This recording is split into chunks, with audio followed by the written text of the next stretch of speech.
This is a podcast about one woman's mission to help entrepreneurs and business owners write better business books. Each week, we tackle your writing excuses, because there are excuses too, and help you beat the blank page of doom so that you can write the book that'll grow your life and your business.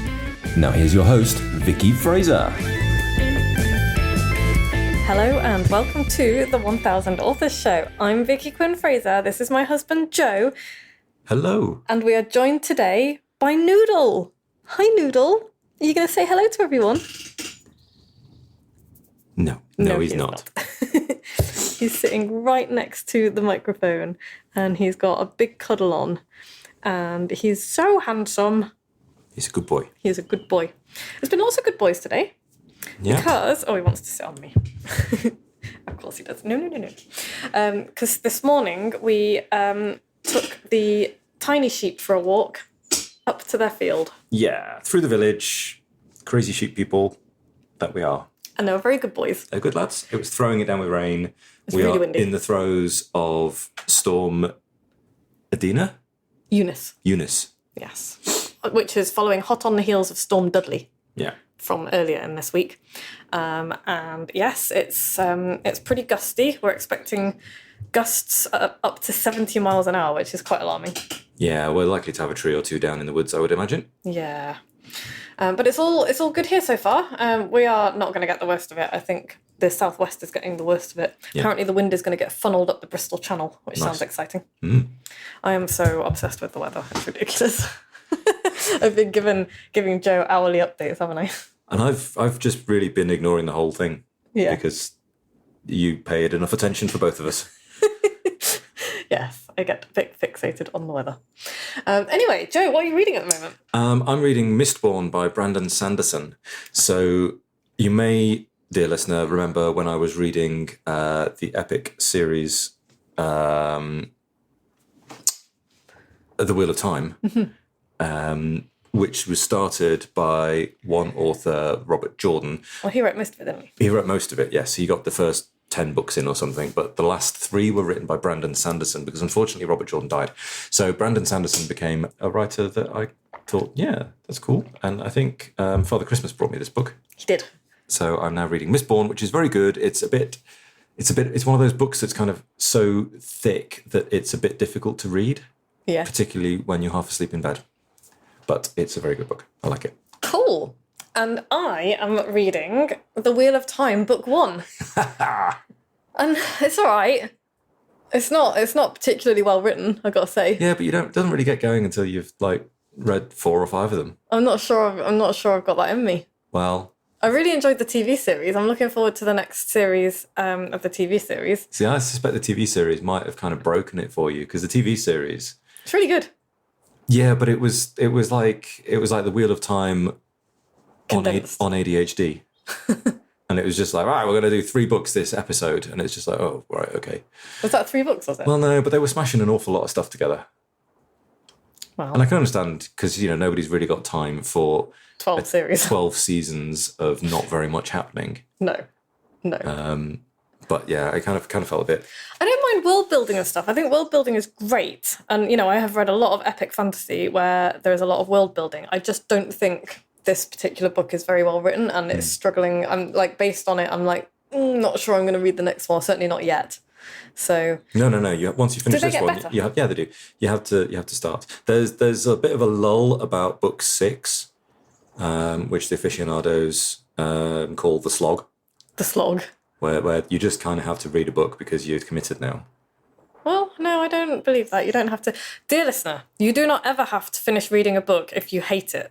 There are too many books in the world, too many wonderful books in the world, and life is way too short to waste your time slogging through a book that you hate. I really feel very strongly about that. Hate is a bit of a strong word, I think. Well, okay, but if you're not at least vaguely enjoying it, then, don't carry on reading it, because too many books in the world for that. Yeah. I often feel really sad that I'm never going to be able to read all of the great books in the world. There's just not enough time. Even if that was your full-time job.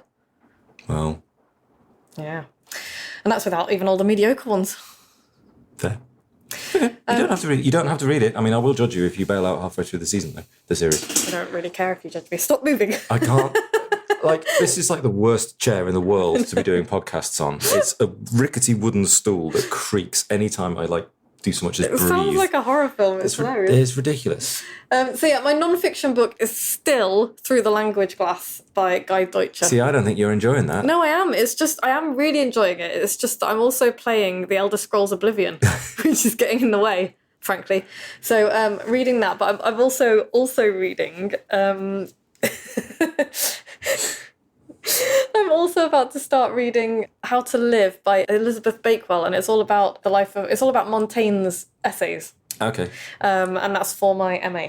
So, and in MA news, I got 79% for my second tutor marked assignment, nice. The poetry one, which is a solid first. Oof. I know. So I was really pleased with that. So yes, I'm now thinking about my end of module assignment, which is worth 50% of the entire module and is 4,000 words. It's like a substantial piece of work. And you're going to have to not do that the day before it's due in? Ideally, yes. So yeah, that's cool. What's going on at the moment. Right. And this weekend, I don't know what we're doing when you're listening to this, but just before, oh my God, time travel. Tomorrow, the day after we recorded this, we are hopefully going to make some progress on the bathroom. Yes. By building a stud wall. Stud wall. And we've got the waterproof wall panels as well. So they're a bit weird. They're weird, aren't they? They're kind of like... Are we going to be able to cut them and shape them? They're like crispy. Yeah. Anyway, so you can tile onto them, so that's cool. Oh, look, the sun's coming out. Oh, yeah. The trees are waving alarmingly, though. Look at that one over there. Right, anyway, so we are talking today about the joys of being idle. Oh, God, I love idleness. Because I listened to a really good podcast called the Slightly Foxed podcast a week or so ago. Mm-hmm. And they had the editor of The Idler, the magazine The Idler, on, and also the editor of the magazine The Oldie. And they were talking about the virtues of idleness. And it was just got me really thinking about like the Puritan work ethic and the Western capitalist work ethic and just what an enormous pile of bullshit that is. Mm-hmm. Yeah. And the purpose of it as well. And it's like, why do people want us to be busy all the time? But we're going to talk a little bit about that this week in this week's podcast. Starting with, did you know where the 5-day 40-hour work week originated? Well, given that I'm sat here and the podcast notes are directly in front of me, I've got a fair idea that maybe it started with Henry Ford. Did you know that before you looked at the notes? I didn't. Oh. I mean, I might... no. And it wasn't... Because before, people would just, work. And if you think of, agricultural workers and pastoral farmers workers... to this day just work, don't they? They just work. They do the work that needs doing, yeah. Every day, dawn till dusk. And pretty much people used to do that in, even in the earlier industrial times and stuff. It was you just used to work. There were no holidays or anything. A bit like in America now. Mm. You people in America, man, they're like, 2 weeks holiday a year. Fuck that. Yeah, Jeepers. What's the point of that life? Oh God, yeah. And it's like, we get the odd weekend off.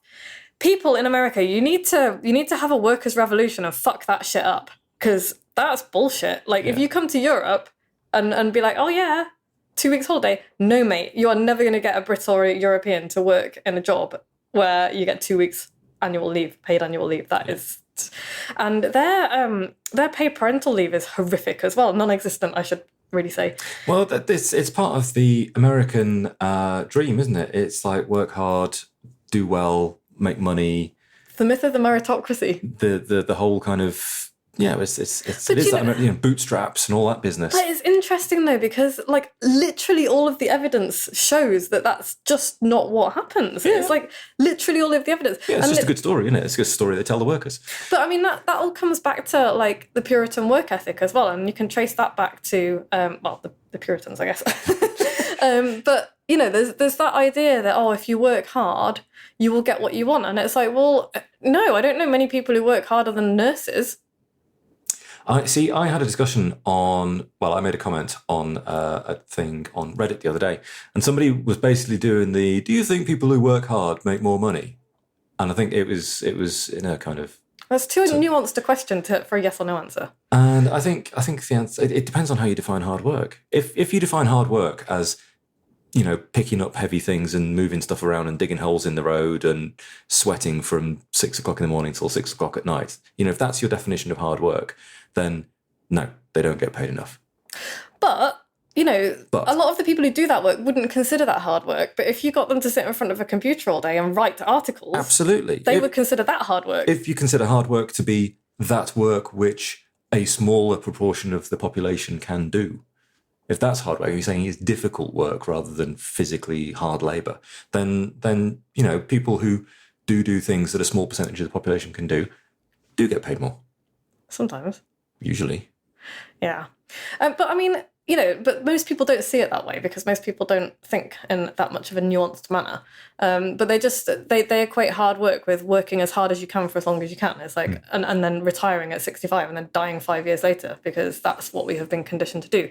But like you look at, you go back 50 years, not even that far, and look at miners. It's like that was probably one of the hardest lives you could imagine, right? Being a coal miner, and that was miserable. They got paid nothing.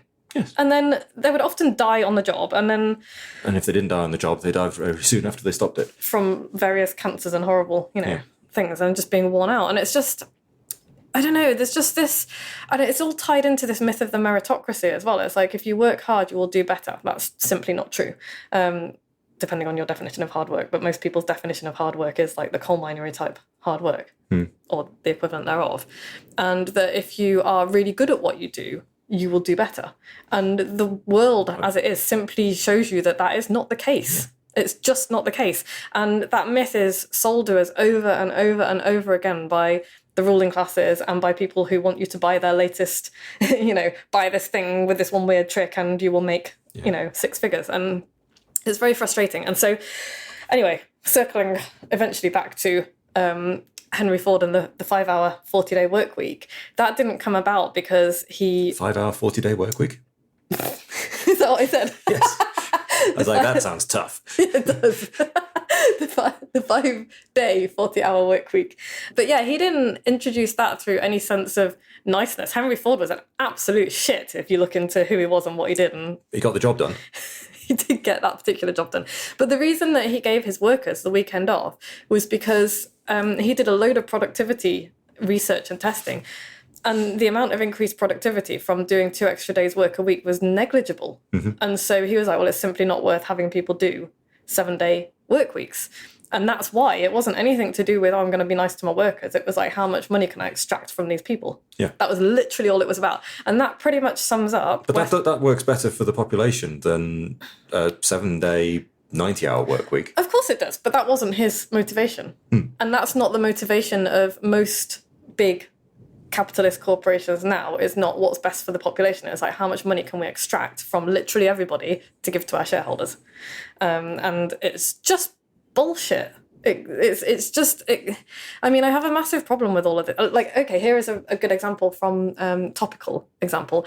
In the UK, all of our energy bills are going up, and this is long-term inevitable because the planet is fucked and we're running out of fossil fuels, and so we need a different way to do this. But when Shell reported, I think it was a £15 billion profit last year, and then everybody's energy bills are going up. Like doubling, yeah. They're going up 50% or whatever. I can't do maths. But yeah, it's like, well, how about some of that £15 billion goes to... That's not their job, is it? No, their job is put money in the shareholders' pockets. This is my problem. And, it's called capitalism. Yes, I know. And that was why it was problematic. And I know that, there's going to be people listening to this going, oh, what's your alternative? You're not a capitalist, therefore you're a communist. No, of course I'm not a fucking communist. There is something else to be thought about in the middle. And this is, again, socialism. again, not a socialist, but there are aspects of socialism, there are aspects of capitalism, there are aspects of other ways of doing things that we could investigate and put together. And this is, again, coming back to nuance. There is nuance in everything. And so I know there'll be people listening to this going, oh, you're a fucking communist. It's like, of course I'm not. Just because I'm not a rampant capitalist doesn't mean that I am automatically a communist or a socialist. Yeah. But there are elements of all of those things that we can take and use to build a better economic system, surely. I don't know enough about it, but I'm hoping that there are smart people working on it. You'd hope so. So, and this all this is all relevant to this podcast because the world is changing, right? We have smart robots at the moment. We don't need people to be automatons anymore. Mm-hmm. You know, our educational system churned out people who were good to work in factories and do as the man said. That's what it was set up for. It is changing slowly, but that's what it was set up for. We don't need robots. We got robots. You're building robots. I do that. You do that. And that's good. You know, that's a good thing because we don't want people to be working in that kind of just soul-destroying job. Mechanistic way. Yeah, we are going to need people to do stuff other. We're going to need people to do creative stuff. We're going to need people to think. We're going to need people to come up with new ways of creating energy for the world because fossil fuels are disappearing. We're going to need people to come up with new ways of running economies because what we've got is not working for everybody. Works for a very small proportion of people that it was set up for. And, you know, we need people who are thinking and innovating and inventing, and we need weirdos and change makers, basically. And that's not going to come if everybody is too busy to sit around and think about shit. Which is why we're talking this week about the joys of idleness. Idleness, because it's not the same as lazy. Being idle is not the same as lazy. And so circling back again, this is going in many circles. Back again to the work ethic and the capitalist work ethic and Puritanism and all of that kind of thing. Why do people want us to be busy all the time? Why do the people who form opinions and put opinions out there, why do they want us worried about shit all the time? Why do they want to frighten us? Why do they... Why do they always keep a bad guy in the wings? Used to be Russians. Now it's Muslims. Terrorists. All that kind of stuff. Terrorists. And, but yeah, and did you know as well that there was a thriving coffee shop culture in particularly London in like the late 1800s, late 1800s. Was it the explosion in the popularity of coffee? Was it around that time? Did we have coffee before then? I don't know, actually. It's coffee and hot chocolate, so yeah, it probably was when that stuff became more widely available for people. But King, what was his name? Hang on, I need to just find this. Because dear. King in this is 1600s. There you go. My history is just terrible. A couple of hundred years out. Yeah, in 1675, King Charles II banned coffee in England. And coffee? Yes. Not coffee shops, coffee. Well, issuing his proclamation for the suppression of coffee shops, coffee houses, just after Christmas. Because he said, coffee houses have produced very evil and dangerous effects and were also a disturbance of the peace and quiet realm. Now, at the point where whoever in charge is banning things because they cause a disturbance to the peace and quiet of the realm. Does that sound familiar? Kind of makes you think, well, maybe that's not really in the people's interests. This is nearly 400 years ago, and what have our government just done? Or are trying to shove through at the moment? A law to ban protests. Ban protests. And without gathering. permission, yeah. You need written permission from the government before you can protest. And it's like, hang on a minute, the whole point of of a protest is to disturb the peace and cause trouble. Yeah. And, you know, that is one of our fundamental rights. So but it gets in the way of capitalism and people can't get to their offices. If you are listening, well, exactly. And this, is exactly the problem. And so if you're listening to this and you're thinking that actually, well, maybe protests aren't such a good thing, they have been enshrined in our human rights ever since day dot, because it's crucial for us to be able to make a ruckus if there is something that deserves to disturb the status quo. We must be able to disturb the status quo, because that, and if you're thinking, it's no big deal, that's literally one of the first things that an authoritarian sliding towards fascist government will do is take away your right to peacefully gather and protest. Look into your history. This is, and I'm sure people will be listening and be like, tinfoil hat brigade. No, this is stuff that we should have learned from history. It wasn't so long ago that we should be forgetting about it. This is how it starts. Just saying. And, one of the reasons that King Charles II banned his coffee houses is because people were sitting around and thinking about shit. Talking amongst themselves, thinking, coming up with ideas, asking questions, questioning the status quo. and so yeah, this is something that I am, you might have guessed, quite passionate about. So yeah, coffee houses are a good place. I think that's partly why the speakeasies were outlawed in America as well. Not just because of the ban on alcohol, but also because that was where people gathered, had fun, made a ruckus. It wasn't just the alcohol. It was never just the alcohol. Did some things that were not necessarily technically productive for capitalism. Yeah, and that's the thing. It's like, and it's so ingrained into us. Because there's all this pressure to get up, go to work, earn some money, go home, spend some money.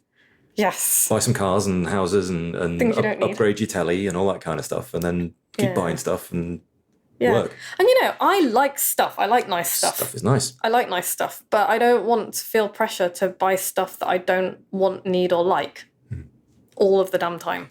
And there's this, this idea that being idle is lazy and is one of the seven deadly sins is sloth. And I would argue that actually sloth is not the same as idleness. I think sloth is, just being, I was going to say being a loafer, but that's not what I mean. It's like sponging. Sponging off people is not cool, but being idle is not lazy, and I have to fight. I'm rubbish at being idle, aren't I? You're terrible at being idle. And I think part of that is because of the way I'm wired, but also it's because if I feel guilty doing nothing. I'm like, I should be doing something. I should be doing something productive. And what's banged into us is that productive is doing some work. It's like, I should be cleaning the house. I should be doing this. I should be going out to work. I should be doing work on my business. And I forget, or I have to remind myself that being idle is not lazy. It's not a sin. It does not make me a bad person. Actually, staring into space is quite a lot of writing. That's what writing is. Yeah, thinking about things and having a bit of headspace in which to think is hugely important. Otherwise, you're just crashing from one thing to the next. Yeah. And that's because I used to get told off a lot at school for daydreaming. It's like not paying attention, daydreaming, faffing about. And that, I think, is one of the big reasons that I really struggle now to just sit and allow my brain to, do its thing when I'm just not really doing anything productive. I'm daydreaming. It's like, well, actually, thinking is really important. And school doesn't give you, or didn't give me, I don't know how it is now, but didn't give me a lot of time to sit and think. It was like, do these exercises, do this, learn these facts, learn these figures. There wasn't an awful lot of thinking. Now get out and play. Now come back. Now do more. Yeah, fill every moment with something. And it's just not cool. We need time to think. And I think that's more important now than ever, because we need people who are going to question what's going on. We do have a danger as well now. We've got new dangers attacking our idle time with internets and smartphones. And, you see somebody has 30 seconds in which they don't have to be doing something. They pick up their phone. They pull their phone out and start scrolling stuff. Yeah, and that and that removes the time to think. Yeah, they're not thinking. And this is a whole other thing, because I just think there's a couple of generations of people, and I would include myself in this as well. Like I think of myself. I know I'm not technically, but I think of myself as like an older millennial, because that is the culture that I identify with. I know that I'm a little bit between generations, really, but I think of myself as a millennial, and that generation and the ones that are coming up. I just think there's a real discomfort with sitting with your feelings and your thoughts and the ability to be quiet. And I wonder how much of mental health issues that are coming up. The explosion of anxiety and depression and everything else. And, I think part of that is because that generation is inheriting an absolute shit show of a world. Yes. And I think, and that's legitimate. That's a legitimate reason to worry. But also, I think that there is just this lack of practice in sitting with your own thoughts and your own feelings. And, I've seen it in younger people that I have been around. And, the first go-to is, I'm going to go to the doctors and get some medication to suppress these feelings. And it's like, I'm not, I've had medication myself for severe depression, and I've no doubt that it saved my life on a couple of occasions, but that is not my go-to. That is an emergency, it shouldn't be a long-term thing. And it's like, how about, talk therapy or CBT or, just learning how to sit with your feelings and think about them and process them. Because there's this idea that we should always be comfortable all the time. And that's sold to us as well, by the way, from like a wellness industry that's incredibly toxic. It's like, oh, you should be happy, you should be pursuing happiness all the time, you've got to feel happy all the time. No, that's not realistic, it's not possible, and it's not useful either. And it just really badly equips you for being able to deal with shitty feelings. Yeah, which happen because the world is real and you live in it. Yeah, you're going to feel shitty sometimes. And, you know, if you're listening to this and thinking, oh, mental illness is a different thing, you are absolutely right. Severe mental illness is a different thing. And you don't need to tell me about that because I've been there in the past. And, you know, I know that. That's not what I'm talking about. I'm talking about normal human feelings that are just part of everyday life. And just, you know, we have to deal with grief. We have to deal with upset. We have to deal with all kinds of things. And we have to deal with it in a healthy manner. And I just don't think that, like you said, with smartphones and things, just reaching for something for that distraction is not helping us do it. 100% of the time. Something must be happening, otherwise, you know, it's not working. Yeah, and on top of that, you've got when you're doing that, you're not just avoiding your feelings and your thoughts. You're also being fed your opinions. You're also being sold to constantly, and you are, you know, you're doing the comparison thing. Having that whole the horrible comparison with people who are showing you the best bits of their life. Yeah, we've talked about this before. But back to, you know, being idle, if you can create some space, and we have to fight this as well, don't we? Because I will say to you, put your damn phone down, and you'll say to me, well, you're on your phone as well. And I'm like, yes, we need to not do that. But yeah, it just doesn't leave space for kind of thinking. And so, you know, bringing this back to writing again, because that is what this podcast is about, there's, you know, not all writing is actually physically writing. And that's something I have to remind myself of a lot. It's like, it's okay to sit and think.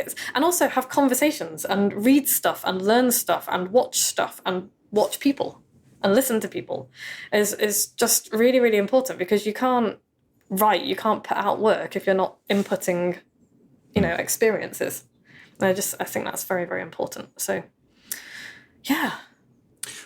Is that kind of the same for you with you must need thinking time if you're solving problems at work? Yeah, I mean, I find quite often my thinking time is in a car, as I'm chugging up down a motorway somewhere. So that's where I get space, and I feel a little bit sorry for you sometimes, because I have separation between work and home. I have some time to think. I have some time to myself, or I just sit in a car and poodle, or, you know, go down a motorway. Whereas you know, your office is 50 feet from my back door.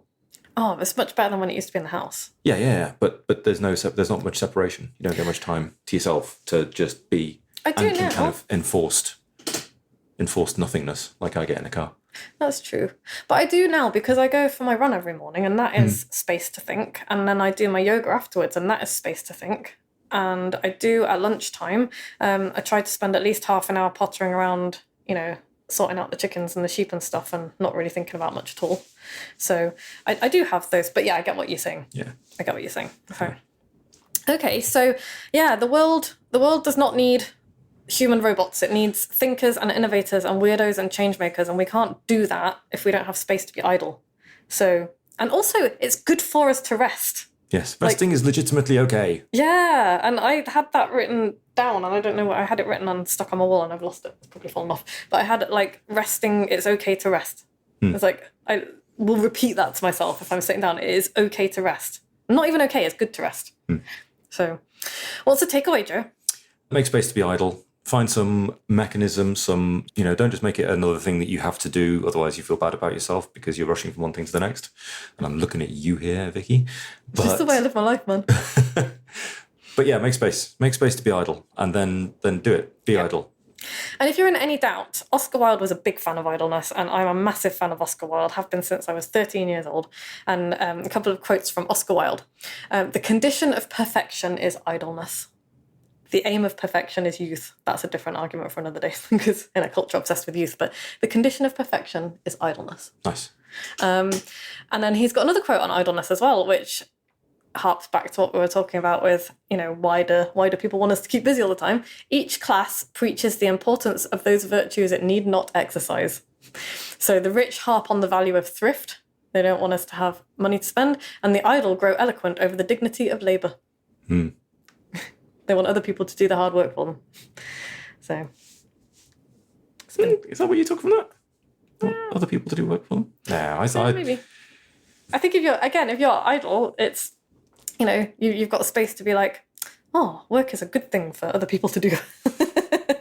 But like even there, it's like these idle people, and I wrote an article about this, so you can go read the article on my blog. But all of these coffee shops, these coffee houses that were banned, had people who were important thinkers of the time. They're all like straight white dudes, of course, who were rich, but they still came up with important ideas and they challenged the status quo. And and it's, if you go around the rest of the world, and you will see slurs slung at people from there's the stereotype that people from Africa are lazy, which is such bullshit. But also it's just a reflection of an entirely different culture that doesn't feel the need, and I know there are a lot of different cultures in Africa, but that doesn't feel the need to fill every waking moment with productive work, And you go to Spain and they've got their siestas, even as closer field as Europe. The idea of a siesta, talking about, we make fun because, mañana, we'll do it tomorrow. But actually it's a reflection of a slightly different way of thinking about work and life. A better way, I would say. Some things are more important than the work. Yeah. So I'll do the work tomorrow. Yeah. Today I'm going back to bed. Yeah. Gonna have a sleep. But yeah, it's not even about that. It's like, it's family time. It's not, again, it's idleness in terms of not doing productive work is, quite often they're spending time with family or friends or self-care or, all of the other things that are part of life other than work. So make space to be idle and then go and be idle. Do it. So next week, we're talking about how maybe your imposter syndrome is right. Okay. There's a thought for you. And I have been actually doing research and like looking at scientific research papers and stuff about this. So cool. I have interesting thoughts.